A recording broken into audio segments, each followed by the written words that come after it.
You know that feeling, right? You've got the perfect plan all laid out.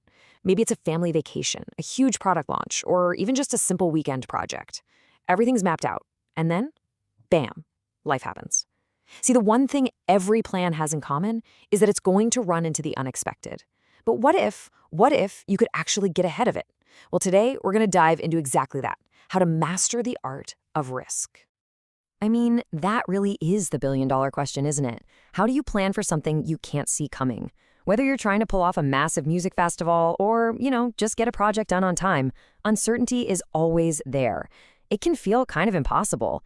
But, and this is the cool part, there's actually a structured way to think about all this, a framework that can totally change your odds of success. Okay, so here's the first big mind shift you need to make. When we hear the word risk, our brains immediately jump to the bad stuff, right? The threats, the things that can go wrong. But that is literally only half the story. The real secret is to see risk as a two-sided coin. On one side, yeah, you've got your threats, the stuff that can derail your project. But on the other side, you've got opportunities, the unexpected good things that can pop up and make your project a massive success. The whole game is about having a plan for both. So let's start with defense. It just makes sense, right? When something could go wrong, you absolutely need a playbook to handle it. Think of this next part as your defensive playbook, your go-to moves for taming those potential project killers before they even get a chance to strike.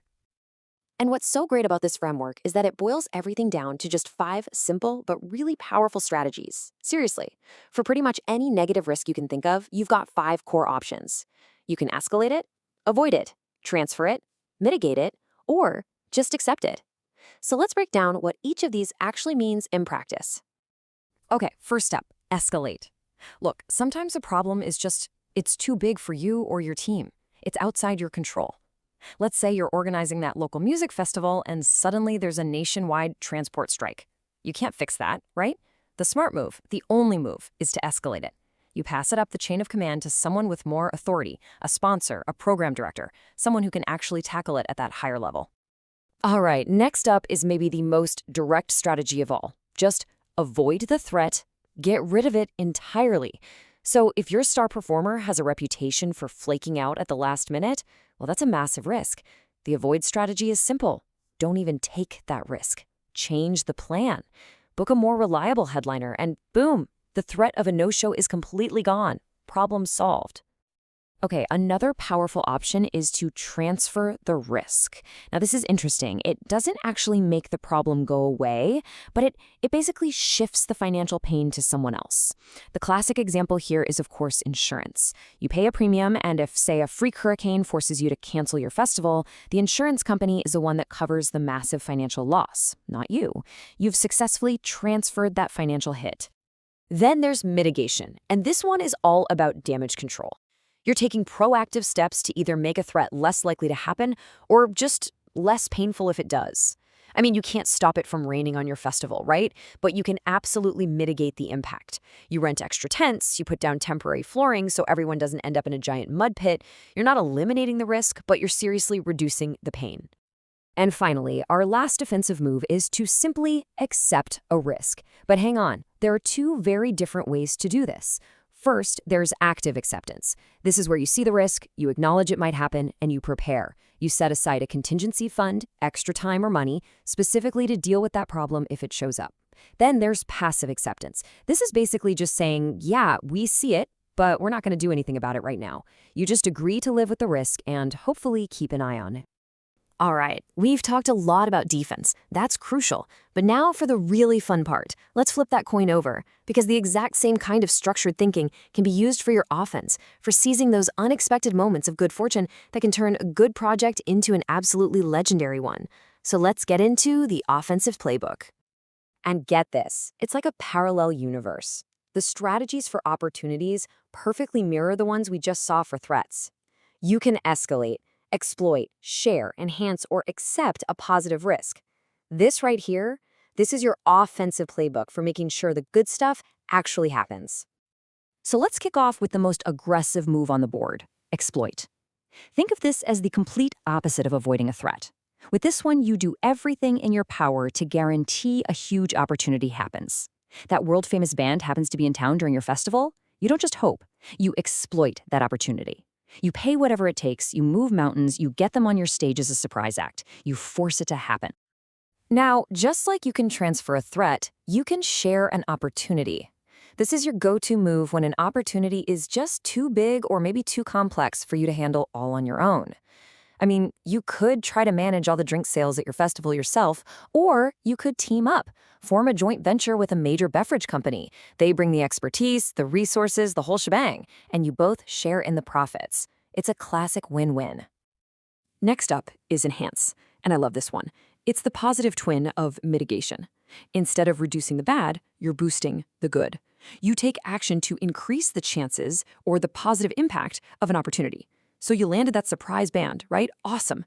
Now you enhance that opportunity. You launch a massive social media blitz to drive last-minute ticket sales. You create a media frenzy. You're not just letting it happen. You're maximizing every drop of goodness out of it. And yup, you guessed it, we end with acceptance again. But for opportunities, this is where a proactive mindset really, really shines.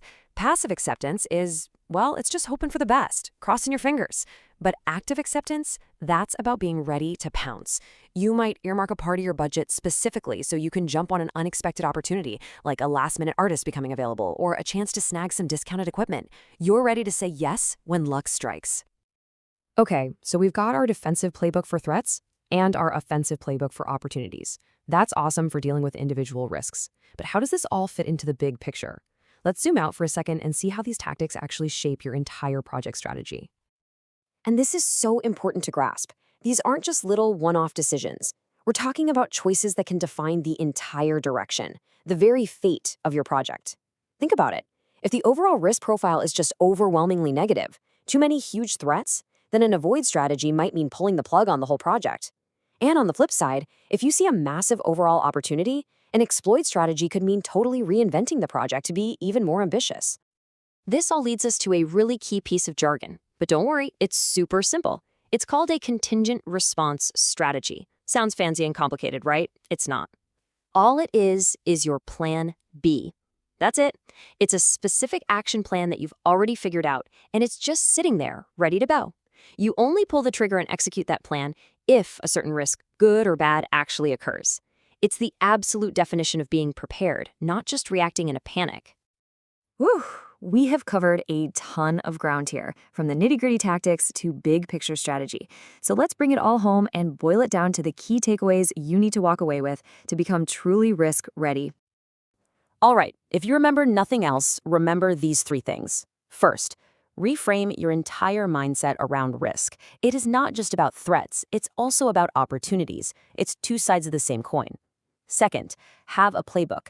Know those 5 core strategies for defense and the 5 for offense. That's your toolkit. And third, maybe most important, always have a plan B.